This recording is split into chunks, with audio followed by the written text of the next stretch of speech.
So we are back on this 400 horsepower four-wheel drive Nova build, and in today's episode I want to start fitting the four-wheel drive transfer box to the front end of the car. But before I can do any of that, I just want to finish this section off here. So this section reinforces the standard Nova floor with the cross member I've put in for the four-wheel drive back axle. So this is made out of 2mm sheet. As you can see, I started drilling the holes in the last episode and I was awaiting a dimple die tool. That has now come, so we're going to start using it.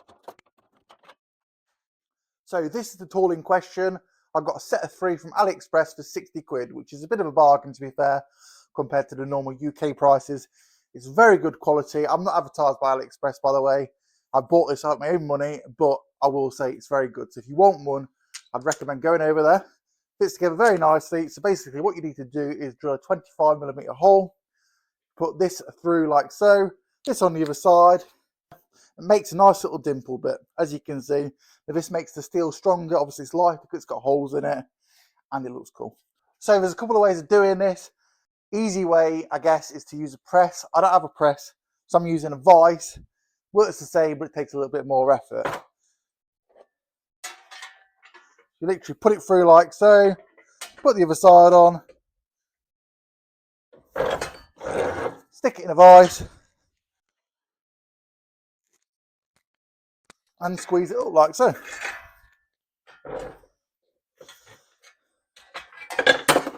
Look at that, and then repeat the process a few more times.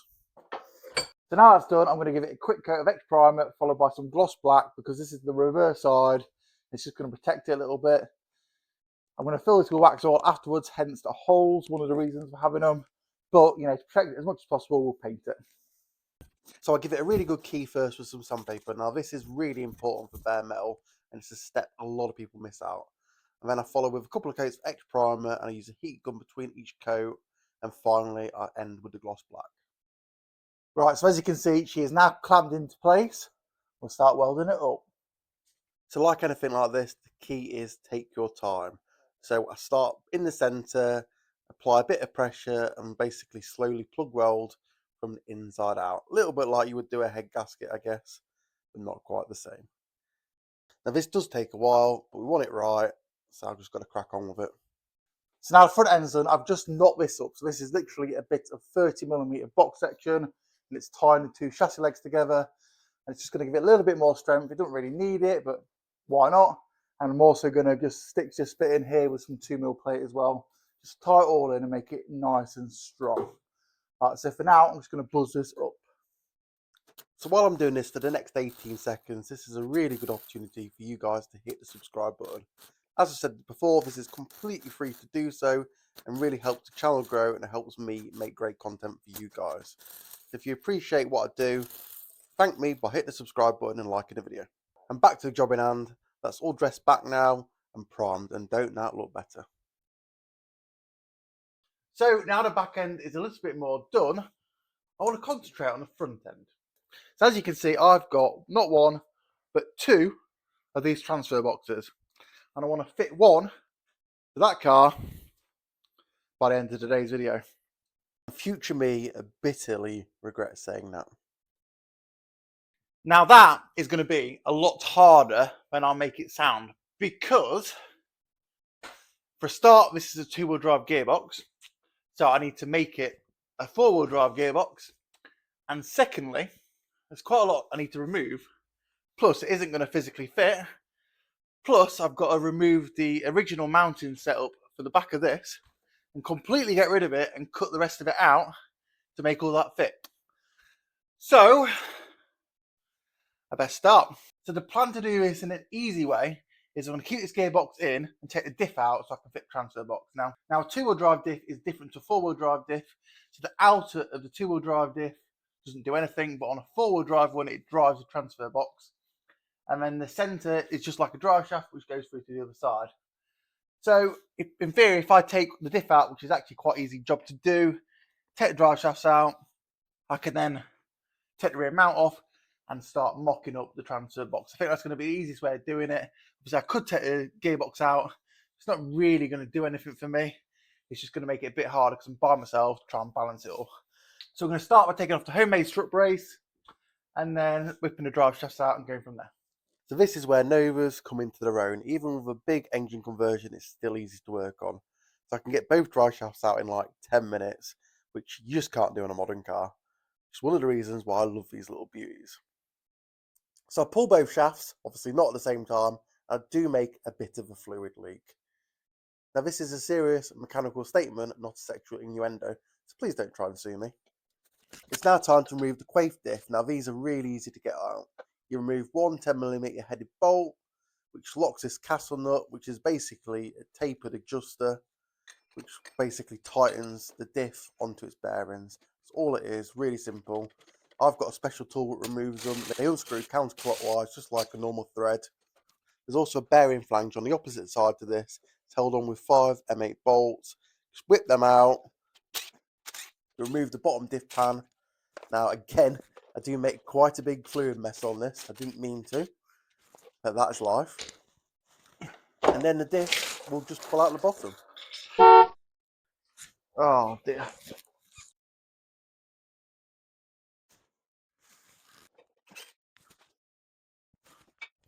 Just like that. Oops. Didn't mean to do that. Right, so as you can see, the diff is out. Now, I've made a very crude mount here, just out of some scrap, just to support the back of the gearbox onto these tubes here. Now, I made these a few years ago, just to strengthen the chassis, and I think that's one of the reasons why it's as quick as it is, this car, because it doesn't flex around so much. Everything's reinforced, got solid bushes everywhere, and it just seems to put the power down very well for a 2-litre turbo Nova. So I'm not going to be keeping these, I'm going to make them a lot better. So I've just welded this on here for now, and that is hopefully going to support the back of the gearbox and the rear of the engine, so then I can take the mount off and see what it looks like with the transfer box in place. And at this point, I probably should have just scrapped the whole project idea and forget it ever happened. So that's the rear mount off, and as you can see, this is also modified. So 2-litre conversion's been welded on, which is what I normally do. I've also welded this plate on here, this bit here, to reinforce that area, and it's got a solid aluminium rear bush. So yeah, it's not going anywhere. That's as sturdy as anything. Yes, it does make the car vibrate a little bit, but it does work very well. Unfortunately, I will no longer be able to use this, but I'll have to make something a little bit better next time. So that's now ready to try and fit the transfer box. Now it bolts on here. There's a bracket which goes onto the block here, which ties it all together, and then it mounts on the bottom of this. But I've got a very strong feeling this lot here is going to be in the way. So let's have a look. And there we go, that's as close as I can get it, unfortunately. As you can see, it's absolutely nowhere near fitting, which obviously I didn't really expect it to do. So I was hoping I could just cut this bit here, and it's slot between there. But from looking at it, hopefully you can see the width of this. That's not going to happen, which means one thing, and that means I'm going to have to cut right down here, and then make this tunnel much bigger on the inside, which is a bit of a shame, but it is what it is. And I want to be able to take transfer box off without taking the gearbox out, so I don't want to make it really tight, not be able to do that. And I fear if I just do a little bit here, I won't be able to get it out, because it's going to have to come way past here to the shaft. One thing I did mention earlier was this. So that essentially, the middle shaft is essentially the drive shaft. As you can see, it comes straight through. That's like a shaft going through a hollow shaft. This outer shaft drives on the outside of the diff. That goes on the inside of the diff. So that comes off the planet gears. This doesn't, so this always turns. And that turns that bit. So because this is a locked transfer box, all the power through here is going to come out the back of here. So in theory, you can run the front drive shafts out of it. It's just going to put all the power to the back wheels, which it doesn't have yet. But we're not going to do that because I don't want to put any more stress on this than I already am doing. So let's get the grinder out. Right, so what I've done, I've just put a little bit of white paint on this, as you can see, so then I can get a Sharpie and clearly mark where I need to cut. So I'm going to put the transfer box back into place, get a Sharpie out and a ruler, start marking it, and then out comes the grinder. Now, this could be interesting because obviously the clutch pedal is quite close to the other side of this. So I may have to move the pedals, who knows, but I need to cut it to fit it. So let's start. So like all good engineers, I start by trying to take off as material as possible. And yeah, I quickly realised that is not going to work for this project. So I do mark quite a big area, and then I start cutting it out with a grinder. Now, as always, I use a 1mm cutting disc on a 4.5-inch grinder. I find that cuts steel really easily, and it's quite quick and effective. Now, there's multi-layers and multiple skins, etc. We're all interlocked here. It's quite a complicated shape for what it is, so I do have to hack at it a bit to get what I need out. Now, sadly, I've nearly got it to fit, but this, which is the hydraulic fluid feed to the clutch plates, it's fouling the steering rack. Now, I can't really move the steering rack, but because it's a lock transfer box, I don't actually need power steering fluid or hydraulic fluid going to this anymore. So I'll fill it with hydraulic fluid, but I don't actually need to have this bit. So my plan is to cut this off here, and I might weld some kind of bung on it so I can fill it with some power steering fluid. But yeah, I reckon if I cut this across here, it's going to fit.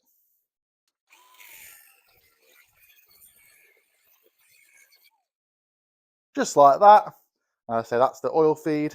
We don't need that at the minute, so let's see if it fits. So I'm no expert on these 90s 4x4 systems, but my understanding is they basically operate from a wet clutch, similar to what you'd have in a motorbike, but instead of being a cable operated system, it's operated by hydraulic fluid, which is driven from your power steering system through an accumulator bulb and into this. Now, if I'm wrong, please correct me.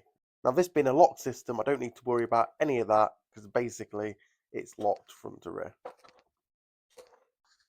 So that's it. Transfer box is mounted. I've had to absolutely cut loads out of here, loads out of here. So technically I've taken all the strength away from the front. However, my plan is to box all this area in here around the bottom arms because that's a weak spot on Novas. I'm going to make like a lower cross member that goes underneath there. So it's going to be as solid as a rock once it's done. So I had to cut quite a lot out. The steering rack mount, the bottom steering rack mount on this side has had to go. So I need some kind of engineering solution for that, but I'm not overly concerned. The main thing is the tunnel didn't have to be cut in the end. I thought it would do. I'm not exactly sure I'm going to do the exhaust yet, but yeah, I don't need to worry about that just yet. Now for something a little bit different. So one of the downsides to owning lots of project cars is battery management, and I always have flat batteries. Auxito kindly reached out to me and sent me this to give my honest review. So it's a lightweight portable jump starter with 2,500 amp hour peak current rating, suitable for cranking up to 7-litre engines. It features a very handy 5.6-inch LED light, which offers various light settings, and as you can see, it's very bright. It also has a couple of magnets and mounting hooks, making it very handy for working on cars or even camping trips. And it has a 2.4 amp USB port for charging your devices on the go. As it's nice and compact, it'll fit in your average glove box, no problem at all, or even a kitchen drawer.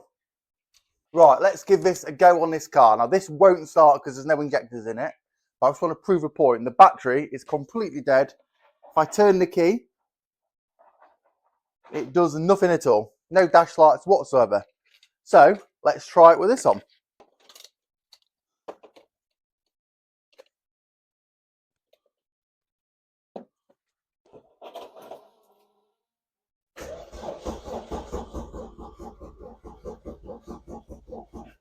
So as you can see, that crank with ease, like I said, it was never going to start because it's got no injectors, no fuel pump. But the battery was completely flat and that's just cranked it beautifully. So a very handy tool and an ideal Christmas present. So there's a link to this jump pack in my description. But if you are interested in one of these or anything Auxito have to offer, follow the link below and use my discount code, which is Daniel Ball, and you'll get a 15% discount. So that's 15% off anything they sell on their site, which is a cracking deal, meaning this is an absolute steal, so go check them out. Right, let's get back to four-wheel driving this Vauxhall Nova. So it's been a couple of weeks since I last did any filming, and I haven't touched the car since then. Been really busy, and I've also had quite a bad case of man flu. But today we're back on the car, and I want to, for the end of this video, get the back of this mounted. The Vauxhall S20 gearboxes, traditionally they have this sump pan on the diff.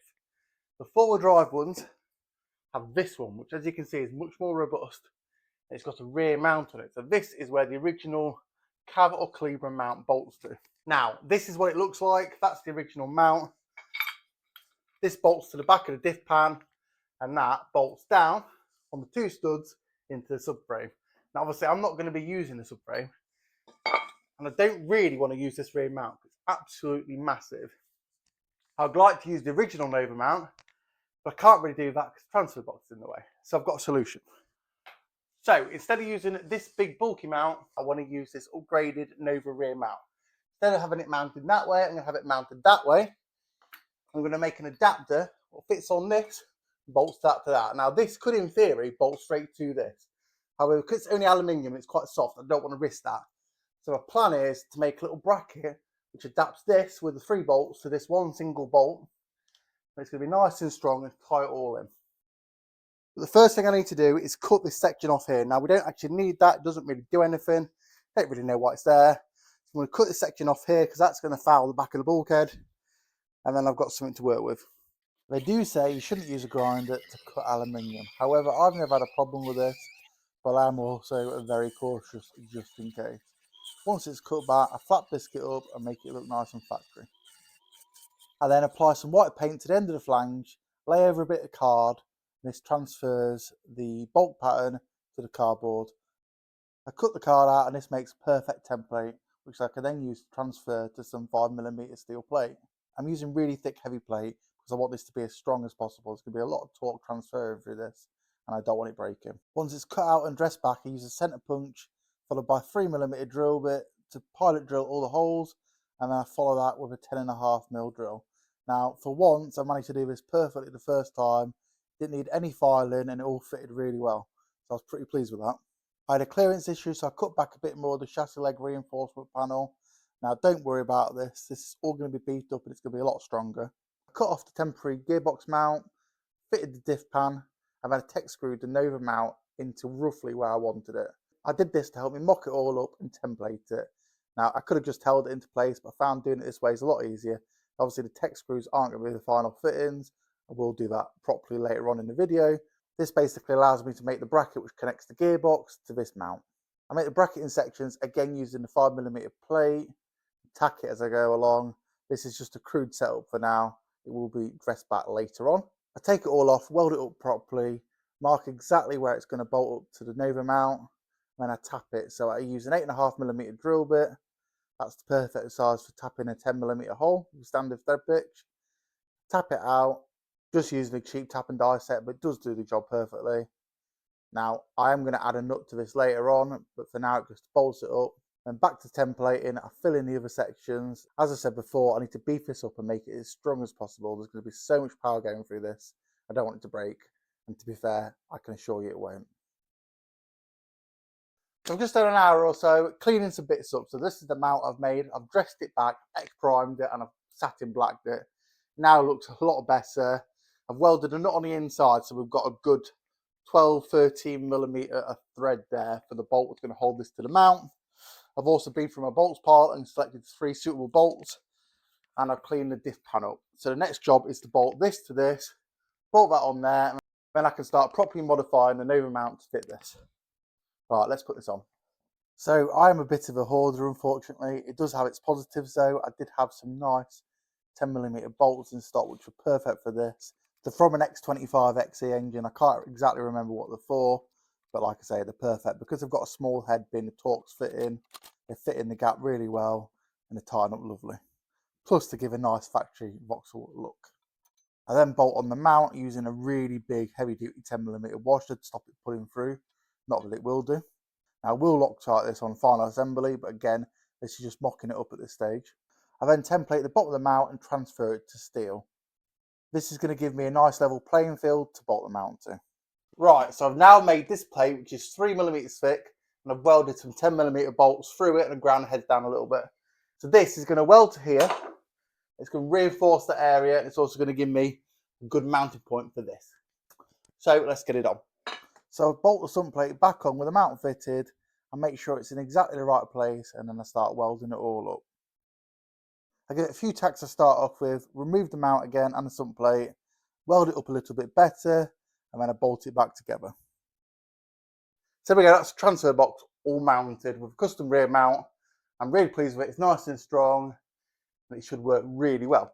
Right, so the plan is, obviously I've kind of like tacked it on in place for now. It's got a couple of stitches. I'm going to do a dry build on it, make sure everything works. I'm going to strip it I'm probably going to put the car on a rollover jig, spin it over, and then weld all this up nicely because it's a bit hard to do upside down. I want to do a nice job. But for now, that's strong enough. I'm really chuffed, really happy, and that's the end of the video. Now, I have been, 4.5, 5 weeks making this video. There's a lot of work goes into them, and I do it for the love, basically. So if you do appreciate it, click subscribe, like the video. It helps with the algorithm, helps the channel grow, and it helps me make great content for you guys. Whew. Right, stay tuned for more. Next couple of weeks, we'll be back on this, doing something else. See you later. Goodbye. Right, now that's done, I'm going to give it a quick coat. Right, now that's done, I'm going to give it a quick coat of gloss. Right, now that's done, I'm going to give it...